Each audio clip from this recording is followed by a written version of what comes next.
नमस्कार. महाराष्ट्रातल्या शेतकरी बांधवांसाठी खूप महत्वाची बातमी आहे.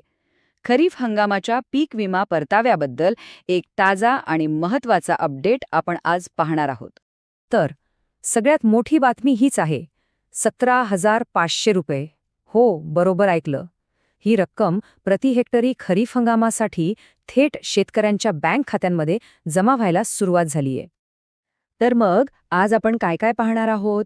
कुठल्या जिल्ह्यांना पैसे मिळतायत, पैसे मिळायला उशीर का होतोय, आणि जर काही अडचण आलीच तर मदत कुठे मागायची, या सगळ्याची माहिती घेऊया. चला तर मग थेट मुद्द्याला हात घालूया आणि पाहूया जिल्ह्यानुसार काय परिस्थिती आहे. संपूर्ण राज्यात ना पेमेंटची ही प्रक्रिया 3 वेगवेगळ्या टप्प्यांमध्ये विभागली गेली आहे. सगळ्यात आधी या 16 जिल्ह्यांमधल्या शेतकऱ्यांसाठी एक आनंदाची बातमी आहे. इथे पीक विम्याची रक्कम जमा करायची प्रक्रिया सुरू झालीय. म्हणजे खात्यात पैसे यायला सुरुवात झाली असेल किंवा लवकरच येतील. आता पुढचा गट पाहूया. या 13 जिल्ह्यांमधल्या शेतकऱ्यांच्या खात्यात परताव्याची रक्कम खूप लवकर जमा होण्याची शक्यता आहे. त्यामुळे या जिल्ह्यांमधल्या शेतकऱ्यांनी आपल्या बँक खात्यावर जरा लक्ष ठेवावं. आणि आता शेवटची 4 जिल्हे. इथे मंजुरीची प्रक्रिया अजूनही बाकी आहे, त्यामुळे या जिल्ह्यांमध्ये परतावा जमा करण्याची प्रक्रिया अजून सुरू झालेली नाहीये. बरं, आता एक महत्वाचा प्रश्न. समजा जिल्ह्याचं नाव यादीत आहे, पण खात्यावर पैसे आलेच नाहीत तर? काय, असं का होतं?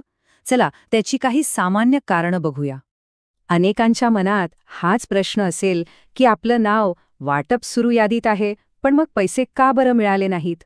बघा, पैसे अडकण्याची मुख्यत्वे 3 कारणं असू शकतात. पहिलं, बँक खातं आधार कार्डाशी लिंक आहे की नाही हे तपासा. दुसरं, ई-केवायसी प्रक्रिया, म्हणजे तुमची ऑनलाईन ओळख पडताळणी पूर्ण झाली आहे का? आणि तिसरं, अर्ज भरताना दिलेली सगळी माहिती बरोबर होती का? या 3 गोष्टी तपासणं खूप गरजेचं आहे.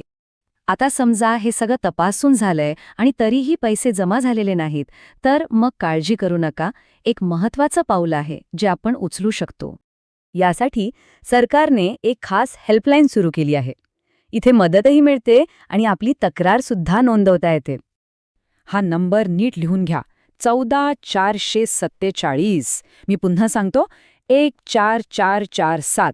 परताव्याशी संबंधित कोणत्याही समस्येसाठी या अधिकृत क्रमांकावर संपर्क साधता येतो. आणि जाता जाता एक शेवटचा पण सगळ्यात महत्वाचा प्रश्न. आपली दिलेली माहिती अचूक आणि अपडेटेड आहे का? कारण आपापल्या तपशिलांची एकदा पडताळणी केली तर ही सगळी प्रक्रिया खूप सोपी होऊन जाते.